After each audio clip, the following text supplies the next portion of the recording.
is moving!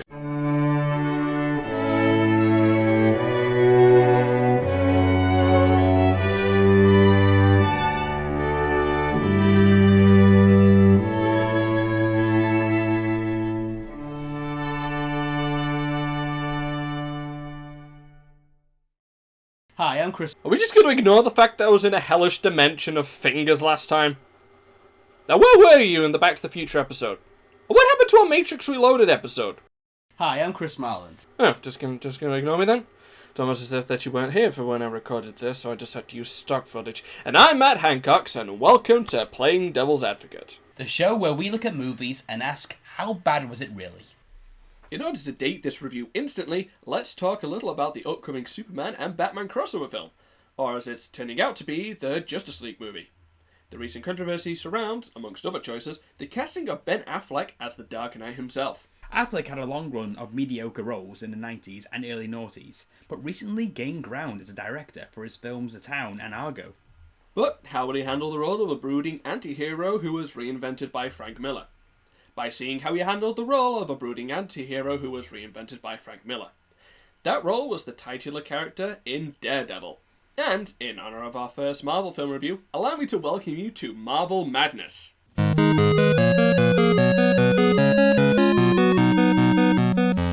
In 1964, Marvel creators Stan Lee and Bill Everett introduced comic book fans to a new superhero. The character was called Daredevil, the man without fear. What made this hero stand out was the fact that he was blind and used his other senses to his advantage when protecting his city. Though the character was proved to be successful, he didn't make a big impact on the Marvel Universe until 1980s. This was when Frank Miller took over writing duties and created a more dark and edgy take on the blind hero. This included turning him into an anti-hero as well as altering his origins in order to fit with the story's darker tone. In the early noughties, films such as X-Men, Blade 2 and Spiderman proved that superhero films were back on top form. This encouraged studios to release more Marvel movies, and in 2003, a film adaptation of Daredevil was released. The film divided both critics and fans of the comics. Some thought it was one of the best superhero films around that time, whilst others consider it to be a downfall for the Marvel movie series. Does a film deserve a mixed response? Let's take a fair judge for ourselves. We begin our film with an impressive opening title sequence that imaginatively reveals a character's name in Braille to relate to our blind protagonist. I prefer to refer to it as a shameless ripoff of the Spider-Man credits, but that's just semantics. We see our hero, played by Ben Affleck, holding onto a cross on top of the church, clearly being a reference to the Guardian Devil comic book. At the time of release, Spiderman and X-Men were the two films that marked a new milestone in the comic book movies. Daredevil continues this, but decides to have a darker approach. The transition from titles to the action continues a dark atmospheric mood. With the music and lighting, it creates an atmospheric scenario that was present in Tim Burton's Batman films.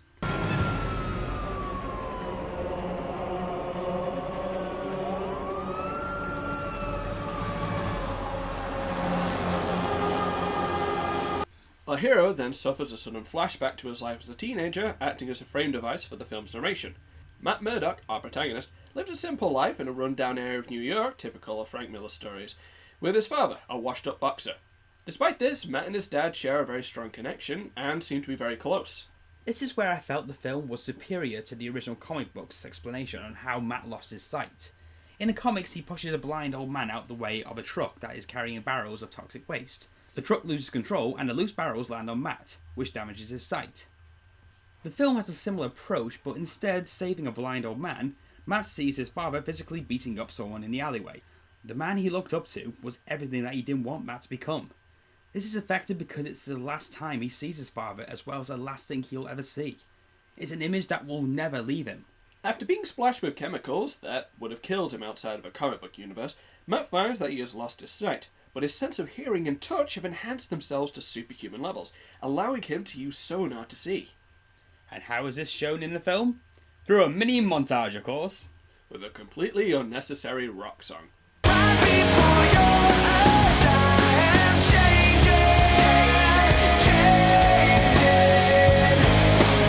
Matt's dad uses his son's bravery to inspire himself back into training, re-entering the boxing circuit. However, he's asked by a local mob boss to throw the fight.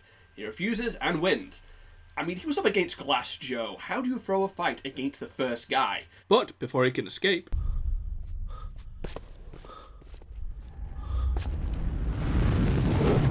We then cut to near present day, where we see that Matt has become a masked vigilante called Daredevil who... What? That's a huge jump. Aren't we going to get a longer explanation of the origins here?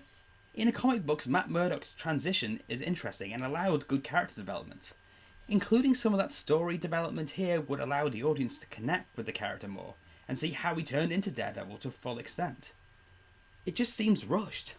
A fair point, but this is a film after all. Some things do have to be cut in time so we can focus on the main plot. After we witness Matt taking mattress tips from Bela Lugosi, we see the way that he has overcome his disability and become more self-reliant. This aspect of the film feels well handled and isn't really dwelled on that much outside this scene. Matt is now a lawyer who runs Nelson and Murdock with his co-worker and best friend, Franklin Foggy Nelson, played by Jon Favreau. So if Foggy ever met Happy Hogan, would the Marvel Cinematic Universe implode? They lose a case against an accused rapist. He then suits up as a man without fear to take down the criminal in order to regain justice. Seriously? We're not going to get any more origins? I know this film was released around the time where Affleck's career plateaued, but I still believe he pulls off the role of Matt Murdock well. It's not his greatest performance, but he isn't as bland as Daredevil purists accuse him to be. For the majority of the film, he looks as though he's trying to create personalities for Matt Murdock and his superhero persona. Although he does a good job separating the two characters, they both lack charisma. After showing the functions of his cool baton, which any other film would have woven organically into the action scenes, Daredevil heads out to take down the man who got off in court earlier. This short fight sequence has convincing choreography, but we've seen it all before. The first person shots are effective, where we see the action unfold through Matt's sonic senses, and how he uses these superpowers to overcome his assailant. But what it lacks is the originality we have come to associate with Marvel film debuts. I'm sure the choreography would be cool if I could fucking see it. All the cutting is fast-paced and constantly flashing with that high-pitched whine that prevents me from getting my Nickelback fix. I get that it's trying to come across as disorientating, but it's just obnoxious and confusing. Matt follows his target into a subway, showing us some cool comic book style angles on the way. And I have to give Affleck credit, he does seem very expressive even with most of his face covered. This is where Daredevil's ruthless side is revealed. Unlike Spider-Man, Daredevil doesn't spare his victims, and instead sees justice being served by leaving them to die. This scene alone reveals the director's intention to focus on Frank Miller's darker take on Daredevil, rather than Stan Lee's lighter approach. I'm usually against this behaviour in superhero stories, but this is a much darker take on the Marvel Universe. And as it turns out, it does work its way into the central themes of the film. The next day, Matt meets up with Foggy in their local coffee shop. In the comic books, Foggy was sometimes presented as the comic relief character. What made the character more interesting was when there was rivalry between him and Matt, most famously their love triangle with Karen Page. Here they find a good balance between comedy and conflict between the two characters. We are then introduced to the leading female character, Elektra, played by Jennifer Garner. Matt confronts the woman and tries to get her name. This leads to him stalking her and then fight her in the park. Way to make a good first impression, buddy. Many people who have viewed this film describe this scene as silly. I agree with these comments, and as a fight scene, it looks over-choreographed. It's not that exciting either. The scene is basically trying to show that Elektra has good combat skills. That is a fair reason as it's relevant later on, but couldn't they have had something less ludicrous? Maybe have a scene of her practicing her martial arts skills at home before having an interaction with her father, or something similar. Or have her battling thugs in the alleyway when they're trying to mug her. But also, Matt has an identity to hide. He isn't doing a good job hiding it by revealing to the public how good he is in combat for a man who is blind. In my opinion, this is one of the better fights in the film. Every other fight is all fast cut and shaky cam bullshit. This is the only one where I feel like I can see what's going on and enjoy the choreography, as well as some fairly okay wire work. We then cut to the Kingpin, on a track not on the OST. Is this music right for the Kingpin? I was hoping for something darker.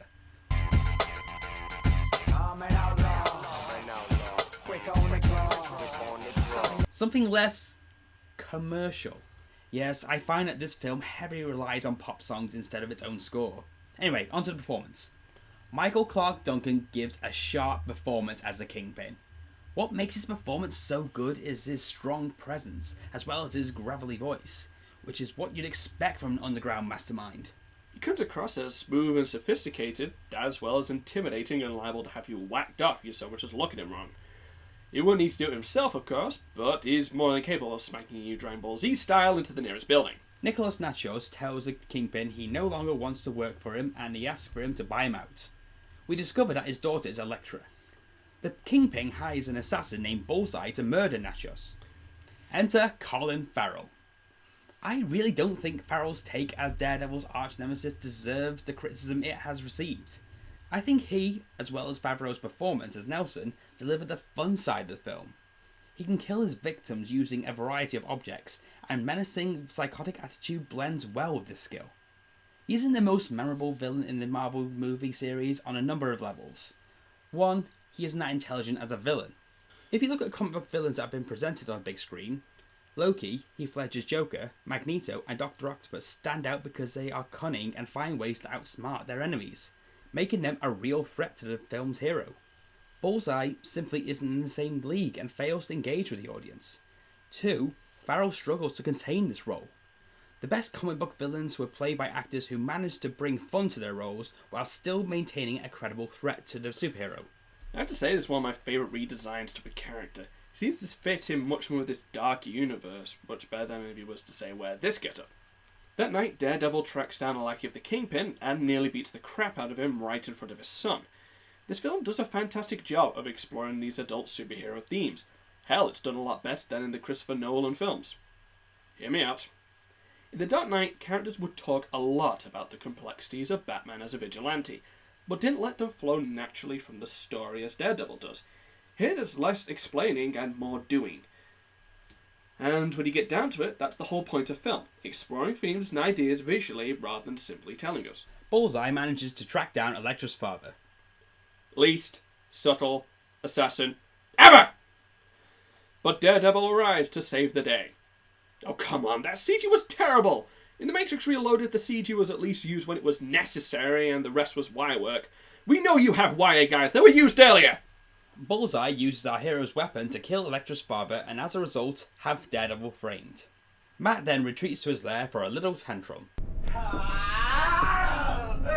Why, Lisa? Why? We then cut to the funeral of Elektra's father, accompanied by another commercial song. This time it's My Immortal.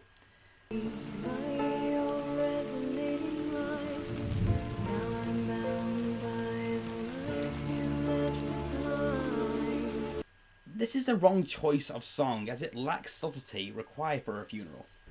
13-year-old Matt would beg to differ. Daredevil's cane is found by real-life comic book geek Kevin Smith, who discovers its other use and reveals it to reporter Ben Urich, who has written articles about Daredevil's activities in the past. Meanwhile, Elektra prepares to exact revenge on the man who killed her father, cut with a second Evanescence song in the soundtrack.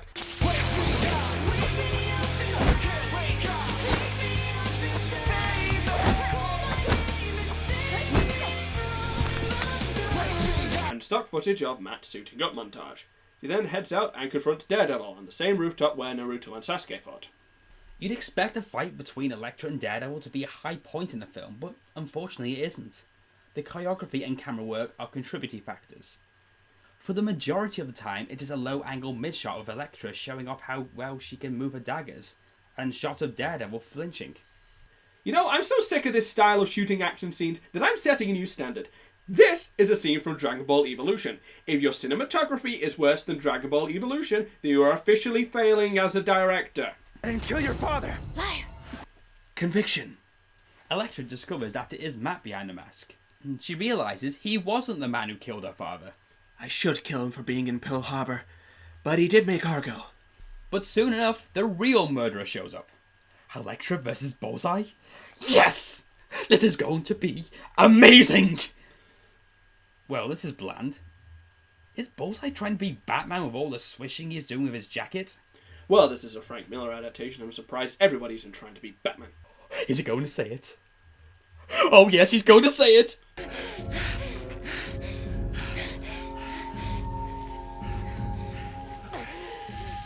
for my next trick. No! He said it! I can forgive that mediocre fight scene now. I, on the other hand, cannot. Failing as a director! And so Elektra dies in Matt's arms. This is another example of how this is a much darker story. The hero doesn't always save the day. He doesn't always get the girl. This makes the representation of the superhero genre much more complex and interesting. Injured, Matt flees to a church, bringing our story full circle. Matt presumably having a seizure for an hour as the priest looks on horrified. We then have our epic showdown between Daredevil and Bullseye. This fight scene is average, and includes bad wire work. It's good to see Bullseye's skill being used properly in combat, but like most of the other fight scenes in this movie, it relies heavily on front flips and back flips.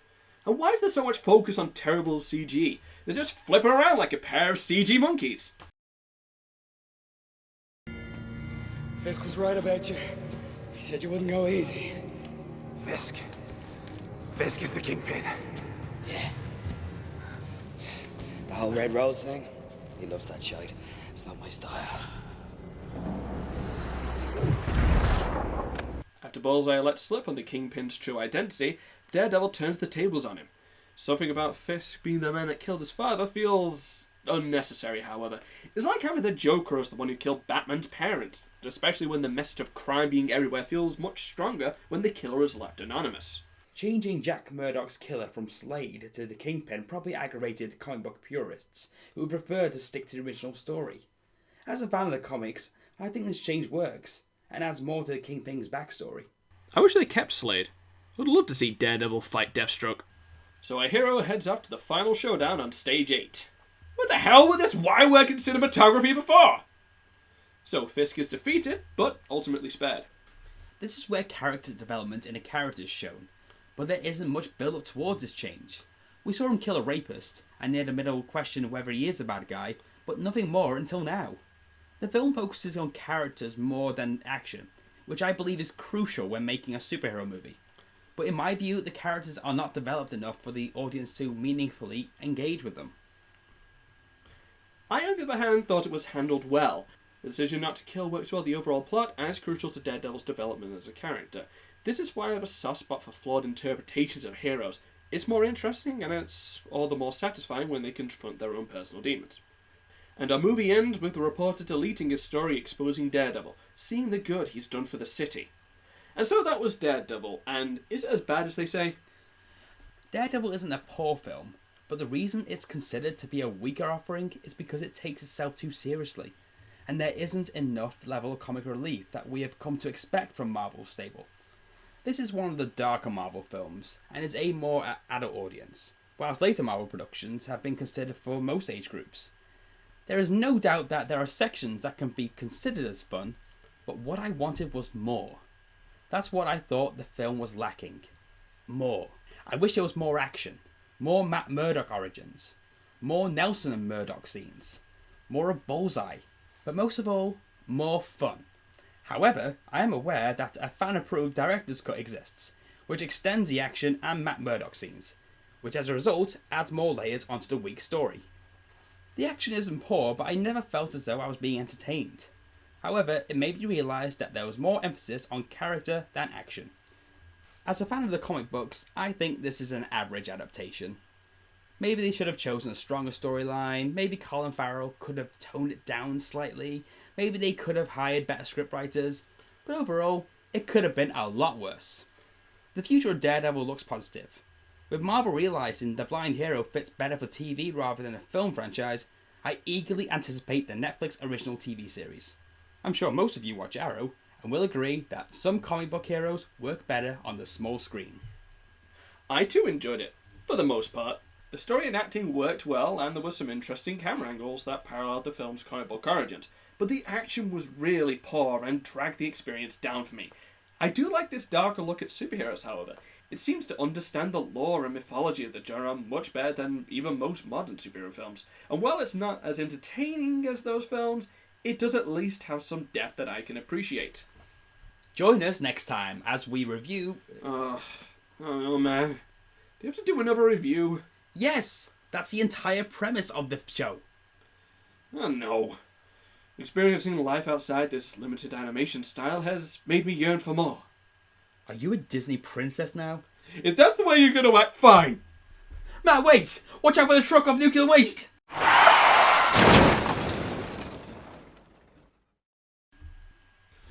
Do you have superpowers right now? No, only pain!